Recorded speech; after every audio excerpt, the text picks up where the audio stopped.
Mythes et complots. Headline edition, July 8, 1947. The Army Air Forces has announced that a flying disc has been found and is now in the possession of the Army. Avec Christian Page. Christian Page, bonjour. On laisse faire le mythe et complot. Parlons de Funky French. Ben oui. C'est un drôle de sujet. Sorti en fin de semaine, de Non, pas mais l'article de Catherine est vraiment bon, tu sais. Oui. Mais c'est parce que, tu sais, t'abordes ces questions-là, c'est un peu délicat, parce que sinon t'as l'air du vieux pervers papa qui dit, tu vrai, des femmes qui se roulent des pelles?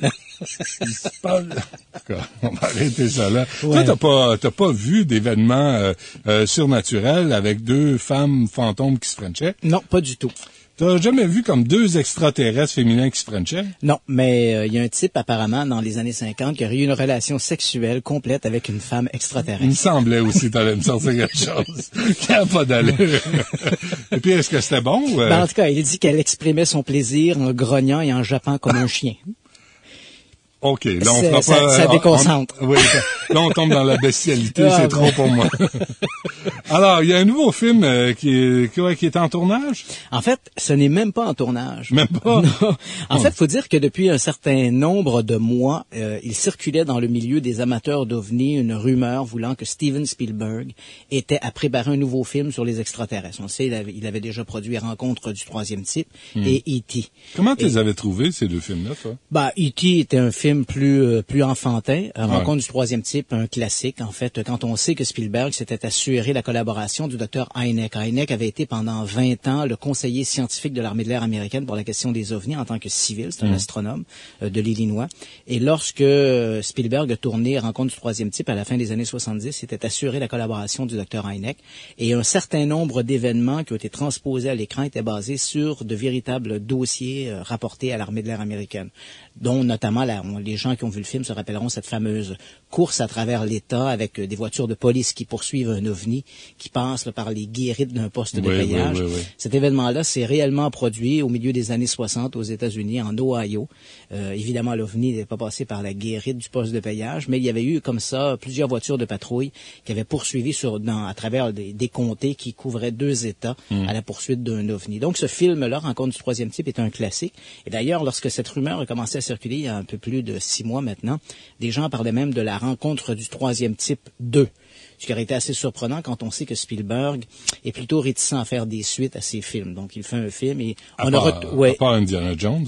Oui, mais encore là, Indiana Jones, c'est une collaboration entre lui et George Lucas. Ouais. Mais on sait que de lui-même, Spielberg, il a pas fait un Duel 2, un E.T. 2. C'est pas tellement sa tasse de thé. Alors, donc, l'idée cette rumeur qui voulait une Rencontre du troisième type 2 semblait non fondée jusqu'en fin de semaine dernière. En fin de semaine dernière, donc, les téléspectateurs ou les spectateurs dans les salles de cinéma aux États-Unis qui assistaient à la projection du film Iron Man 2 ont pu voir une petite bande-annonce que d'ailleurs on a mis nous en ligne sur le réseau de 98.5 FM. Et cette bande-annonce montrait pendant 1 minute 30 un court extrait de ce que sera le prochain film produit par Spielberg en association au niveau de la réalisation avec J.J. Abrams, qui est surtout connu pour la fameuse série Lost, perdue en français. Cette bande-annonce nous montre quoi? Nous montre une camionnette, d'ailleurs, qui ressemble à la camionnette que conduisait Richard Dreyfuss dans le film Rencontre du troisième type, qui s'engage sur une voie ferrée. Encore là, je pense qu'on a un petit clin d'œil à Richard Dreyfuss dans sa camionnette Rencontre du troisième type. Mais cette fois-là, la camionnette se lance sur la voie ferrée et entre en collision avec un train qui s'amène en sens inverse. Et là, on voit dans l'explosion une sorte de grosse caisse métallique qui est projetée hors d'un des wagons. Et on voit le logo de l'Air Force américaine sur le caisson. Et on voit que quelque chose tente de sortir du caisson. Et une petite annonce nous dit qu'en 1979, l'armée américaine a fermé une section de la fameuse zone 51, dont on a parlé ici à l'émission. Et que au moment où on transportait ces objets gardés dans la zone 51, ben voilà ce qui aurait pu se produire. Et visiblement, le film fait référence au célèbre événement de Roswell. Donc là, maintenant, on sait que ce n'est plus une rumeur. Spielberg et J.J. Abrams vont produire ce film, qui n'est pas encore en tournage. On nous l'annonce pour l'été 2011. Et ce film va s'inspirer de l'affaire de Roswell. Alors j'ai pensé que, à moins que l'on vivait sur une autre planète au cours des 20 dernières années, qui n'a pas entendu parler de l'affaire de Roswell? Sauf que cette histoire est tellement nébuleuse qu'on entend toutes sortes de rumeurs fondées, non fondées. Alors j'ai décidé de profiter de cette chronique pour qu'on parle de cette affaire de Roswell, qui pourrait être la plus grande histoire jamais contée. Et je vais donc la conter. D'accord, vas-y. Donc, notre affaire commence nous sommes en juillet 1947, c'est au début du mois, probablement aux alentours du 3 ou du 4. Cette nuit-là, un orage très violent s'abat sur la petite ville de Roswell, une petite ville qui aujourd'hui compte à peu près 45 000 habitants. C'est dans le sud-est de l'État. Donc, ce soir, du 3 au 4 juillet, cet orage s'abat sur la ville de Roswell. À l'extérieur. C'est quoi, c'est l'État, l'Arizona? C'est le Nouveau-Mexique, c'est dans l'État du Nouveau-Mexique. Okay. À la sortie de la ville, en fait assez loin à l'extérieur de la ville, entre Roswell et la ville voisine de Corona, un fermier, en fait un éleveur de moutons, un certain Mac Brazel, entend une forte détonation. Il est à peu près 21 heures. Brazel baisse la radio, écoute, mais la détonation, en fait une déflagration serait plus juste. Cette déflagration ne se reproduit pas. Alors Brazel continue son petit travail, et puis le lendemain, à dos de cheval, il entreprend d'inspecter ses terres pour voir si des clôtures n'ont pas été renversées, tout ça durant l'orage. Et puis là, il va découvrir, assez loin sur ses terres, une vaste zone, un périmètre d'à peu près 200 mètres, qui semble couvert de petits débris métalliques. Ça ressemble à du papier d'aluminium. Il y a là également des petits bouts de bois qui ressemblent à du bois de balsa. Brazel n'est pas très surpris par ça. En fait, il va récupérer ces débris, va les ramener à la ferme, et pendant une journée ou deux, va attendre, et puis finalement, 3 jours plus tard, à peu près, il va se rendre à la ville de Roswell, rencontrer le shérif Wilcox. Il faut dire que Brazel avait lu dans les journaux que l'armée américaine offrait une prime d'à peu près 5 $ à quiconque ramenait des ballons-sondes. Alors Brazel, évidemment, va conclure que les débris trouvés sur son champ sont ceux d'un ballon-sonde de l'armée. Quoiqu'il a déjà par le passé ramassé des ballons-sondes, et ce qu'il a trouvé ce matin-là ne ressemblait à rien à un ballon-sonde. Néanmoins, il se présente au shérif Wilcox, raconte qu'il a trouvé ces débris, et le shérif Wilcox va donner un coup de fil à la base militaire de Roswell. À la base de Roswell, on va envoyer 2 techniciens sur les lieux pour récupérer les 10 débris. Et alors que les officiers sont encore sur le terrain à récupérer ces débris, le colonel Blanchard, qui dirige la base de Roswell, va demander à un agent de liaison, Walter Haut, d'émettre un communiqué de presse. C'est ce qu'on a entendu en introduction. Ce communiqué de presse annonce que l'armée de l'air américaine a mis la main sur un disque volant. Sauf qu'il faut se remettre un peu dans le contexte. Un disque volant en 1947 ne signifie pas forcément un engin spatial extraterrestre. En 1947, la presse avait commencé à parler un peu des disques volants, et pour la plupart des gens, un disque volant était En fait, Flying Saucer, c'est soucoupe volant.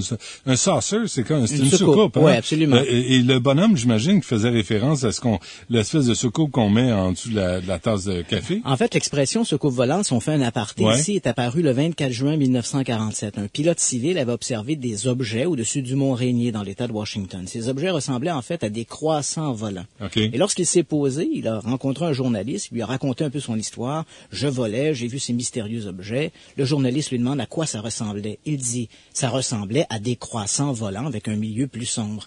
Et lorsque le journaliste lui demande comment se déplaçaient ces objets, notre type, Kenneth Arnold, va répondre, ces objets se déplaçaient un peu à la manière de soucoupes que l'on aurait lancées sur l'eau et qui auraient ricoché. Et le lendemain, dans la presse, on titrait « Un pilote civil a vu des soucoupes volantes ». En fait, l'expression avait été... Ça vient de là. Ouais, donc l'expression est née de là. Donc, on comprend cette histoire-là apparaît le 24 juin 1947. Alors, lorsque survient l'affaire de Roswell, on est 3 semaines plus tard. La presse parle abondamment de ces disques ou soucoupes volantes. Donc, l'armée émet ce communiqué, on a trouvé un disque volant. Mais il faut bien comprendre qu'à l'époque, en 1947, les disques volants, pour la plupart des gens, signifient quelque chose qui vole. On ne sait pas trop ce que c'est, mais il y a bien des chances que ce soit des Russes. Parce que c'est ça la grande préoccupation de l'époque, ce sont les Soviétiques. Le soir même, lorsque les objets sont récupérés, ces débris sont retrouvés à Roswell, l'un des militaires chargés de la récupération des objets, un certain Jess Marshall, lui, visiblement, trouve ça assez curieux, ces objets-là, pour faire un crochet par chez lui avant de rentrer à la base. Il passe par chez lui, montre ses débris à sa femme, fait également réveiller son fils, âgé de 12 ans, qui dort à l'étage, et lui montre ses débris. Il y a là des sortes de papiers d'aluminium que lorsqu'on les plie et qu'on relâche la pression, l'objet reprend sa forme. Il y a des petites poutrelles qui ressemblent à des haches beam qu'on ne peut pas plier, qu'on ne peut pas brûler. Il y a également des petits bouts de bois qui ressemblent à du bois de balsa qu'on ne peut pas brûler non plus. Ces objets sont tous transférés à la base de Roswell. Et durant la nuit, les objets sont mis dans un conteneur et envoyés à la base de Fort Worth, où le lendemain matin se tient une conférence de presse. Parce qu'évidemment, annoncer qu'on a mis la main sur un disque volant, c'est bien sûr mettre le feu aux poudres, et tous les journaux à travers le pays veulent savoir de quoi il en retourne. Et le lendemain, dans le bureau du général Ramey, à la base de Fort Worth, on présente à la presse ce qui, visiblement, parce qu'il y a des photos qui existent, ce qui, visiblement, est une cible radar. Et le major Ramey dit, voici l'objet de Roswell, ce n'est rien d'autre qu'un ballon-sonde. Fin de l'histoire. OK. On s'arrête là? Oui. On s'arrête un instant. On est avec Christian Page. On revient après la pause.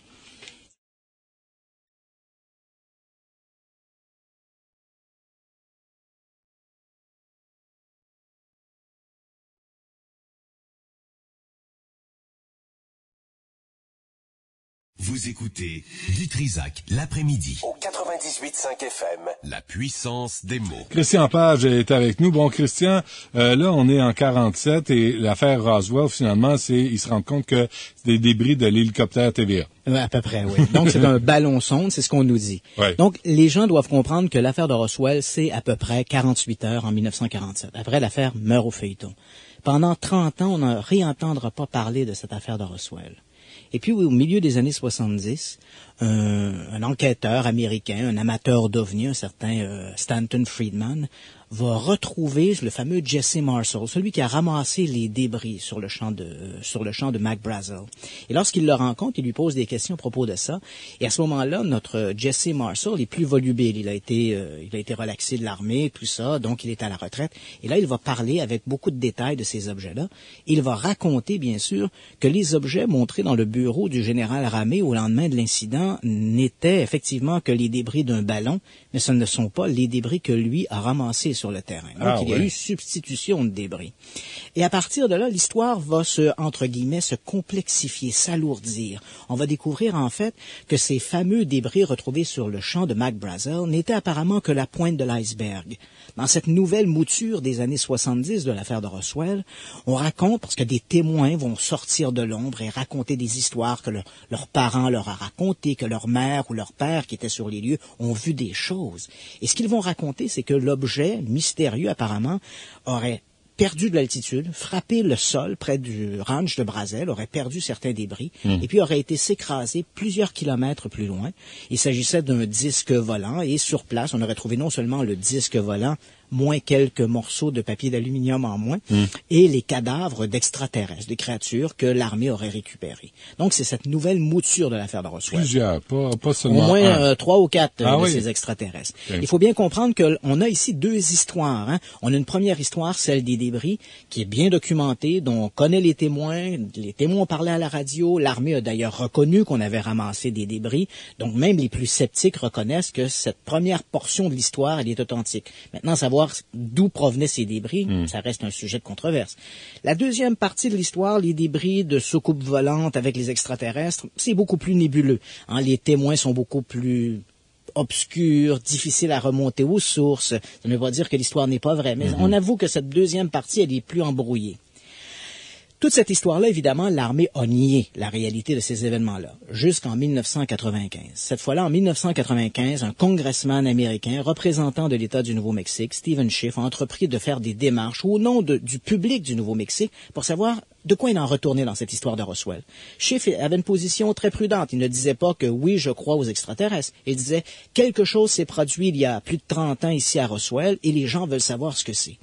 Donc, l'armée américaine, en 1994-95, dit à Stephen Schiff, écoutez, toutes nos archives sur les ovnis sont aux archives nationales. Schiff se retourne, va aux archives nationales. Aux archives nationales, on lui répond que s'il s'agissait d'un événement top secret, l'armée a gardé les archives. Donc, voyant qu'on le ballottait à gauche et à droite, Schiff s'est adressé au GAO, le General Accounting Office. Il s'agit d'une sorte de police pour les élus au gouvernement américain. Et là, le GAO sont allés voir l'armée, les ont obligés à rendre public leur dossier sur Roswell, au risque d'être sous tutelle et d'exiger que des gens du GAO viennent fouiller dans leur dossier. Alors l'armée, un peu prise au dépourvu, ont publié 1995, à l'été de 95, un très volumineux document, un document de plus de 1000 pages, dans lequel ils ont apparemment tout retrouvé des archives de Roswell, et dans lequel ils disent que l'objet trouvé sur le ranch de Brazel n'était pas une soucoupe volante venue d'une autre planète, ce n'était pas non plus un ballon-sonde, c'était un ballon-sonde attaché après un magnétophone. Voilà ce qu'ils nous disent à peu près. Parce qu'en 1947, comme les Russes étaient les grands ennemis, on croyait qu'en mettant en haute atmosphère des appareils acoustiques, on pourrait entendre une explosion atomique du côté des Russes. Enfin, ça paraît ridicule, mais on est en 1947 et on croyait ça. Oui, et donc, ça. ce projet s'appelait le projet Mogul. Le ballon était un vulgaire ballon météo. En fait, c'était un train de ballon. C'était l'objectif de cette mission qui était inconnue. Et l'armée nous dit, voilà, l'un de ces ballons, le ballon numéro 4, c'est sans doute celui qui est tombé à Roswell. Moi, je dois t'avouer que lorsque l'armée ont publié ce document en 1995, j'y ai cru. En fait, l'explication du ballon météo correspondait à un certain nombre de faits. Évidemment, on ne répondait pas à la question comment est-ce possible que des gens, parce que la base de Roswell, c'était le 509e groupe de bombardement, la seule unité atomique aux États-Unis à l'époque. Comment ces gens-là ont-ils pu confondre les débris d'un ballon météo et on leur permettait d'un autre côté de faire joujou avec la bombe atomique? C'est quand même assez curieux. Mais au-delà de ça, quand on regardait les documents présentés, on se disait, tiens, ça fait sens. Et moi, pendant un certain temps, j'ai cru à l'explication du ballon Mogul. Ça, comme je l'ai dit, ça faisait sens. Et puis, soudain, en 1997, pour des raisons tout à fait inconnues, visiblement, l'armée s'est soudainement pris pour Mère Teresa. Ils ont publié un second rapport appelé Roswell Case Closed. Dans ce deuxième rapport, ils soutiennent, parce qu'ils veulent répondre, on comprend que dans le contexte du premier rapport, il y avait la menace du GAO de mettre l'armée sous tutelle pour fouiller dans leurs archives de Roswell. On comprend qu'on a forcé la main à l'armée. Mais le deuxième rapport, en 1997, ne répond à aucune de ces contraintes-là. C'est comme si l'armée, soudainement, avait décidé de répondre aux questions des ufologues. Et là, tu connais l'expression, trop, c'est comme passé. Alors là, ils nous disent que les rumeurs de cadavres d'extraterrestres viendraient de mannequins anthropomorphiques utilisés lors de tests en vol par des avions durant les années 50. Quant aux débris de la soucoupe volante, ça aurait pu être une confusion avec des satellites ou encore des sondes interplanétaires utilisées dans le désert de Roswell lors d'essais de la NASA ou de l'armée. Bref, on s'interroge beaucoup sur l'utilité de publier ce deuxième rapport et pourquoi l'avoir fait. Et moi, je dois t'avouer, quand ça fait 35 ans qu'on est dans le milieu et je connais bien l'armée, je connais comment il fonctionne, cette idée de publier un second rapport m'apparaît davantage comme une façon de vouloir noyer le poisson. Et à partir de là, j'ai commencé à douter. Je ne dis pas que l'objet de Roswell, ni encore si ces rumeurs de cadavres d'extraterrestres ou de soucoupes volantes récupérées sont authentiques. Peut-être que l'armée essaie de dissimuler autre chose, des expériences qu'ils auraient menées, qui auraient pu les placer à défaut par rapport aux conditions dans lesquelles elles ont été menées. Mais Christian, en même temps, tout le monde se souvient de cette arnaque-là de mannequin, l'autopsie bidon. De l'extraterrestre, oui. Qu'est-ce qui est vrai là-dedans? Qu'est-ce qui est faux? Ça, de toute façon, on dirait que tout est faux, là. Ouais. En fait, ce qu'il faut bien comprendre, c'est que dans notre histoire de Roswell, même si c'est une histoire tout à fait surprenante, peut-être la plus grande histoire jamais contée, et on sait, l'armée elle-même a reconnu qu'elle avait dissimulé des faits par rapport à ça, ne serait-ce que d'avoir transformé le ballon Mogul en un simple ballon météo. Mais il faut bien se rendre compte que jusqu'à maintenant, on n'a aucune preuve matérielle qu'un objet exotique et des cadavres d'extraterrestres ont été récupérés à Roswell. Beaucoup de rumeurs, beaucoup de témoignages de deuxième, troisième main, l'homme qui a vu l'ours, mais toujours aucune preuve matérielle. De l'ours. De l'ours, oui. Et en 1995 apparaît ce petit film noir et blanc montrant le soi-disant autopsie d'un extraterrestre à Roswell. Le film est présenté, il est à la possession d'un certain Raymond Santilli, qui est propriétaire d'une petite firme de production télévisuelle en Angleterre. Et là, il raconte une histoire, une véritable fable. Il aurait obtenu ce film d'un caméraman américain, tout ça. L'affaire est une fraude et en 2006, Raymond Santilli a lui-même reconnu qu'il avait falsifié ses images. Sauf qu'il nous raconte une nouvelle histoire. En 2006, il dit, bien sûr, le film est une fraude, mais le film est une reconstitution d'un véritable film d'autopsie que j'ai pu voir et dont j'ai acheté la pellicule. Dramatisation. Ouais, mais la pellicule était tellement endommagé qu'il n'était pas possible de l'exploiter. Alors, j'ai décidé de refaire un film en m'inspirant des souvenirs que j'avais. En fait, ce film, inspiré des souvenirs qu'il avait, lui ont quand même rapporté quelques 7 millions de dollars. Arrête donc. Absolument. Wow. Parce qu'il a vendu, en fait, les images de l'autopsie de l'extraterrestre à peu près à tous les réseaux internationaux. Et bien sûr, Fox aux États-Unis, qui avait été le premier à présenter l'affaire en primeur, avait payé le gros prix pour cette histoire. C'est-tu encore le gros Geraldo Riviera qui avait joué ça? Non, Geraldo n'est plus là. À l'époque, non, c'était celui qui jouait un des personnages de la série Star Trek là. Donc il y a rien de vrai dans tout ça là. C'est-à-dire qu'on est en présence d'une histoire excessivement intéressante où il y a un très grand nombre de témoins, des témoins très crédibles qui nous parlent d'une histoire invraisemblable, incroyable, mais malheureusement on est face à l'absence de preuves. Et comme le disait Carl Sagan, l'absence de preuves n'est pas la preuve de l'absence. Oh, ça c'est bien envoyé. Merci Christian Page pour cette chronique Mythes et Complots. Merci à François, à Larry et à Maryse. Restez là parce que dans très peu de temps, dans quelques minutes, il n'y a pas l'autre qui s'en vient. Merci d'avoir été là et à demain midi. Au revoir.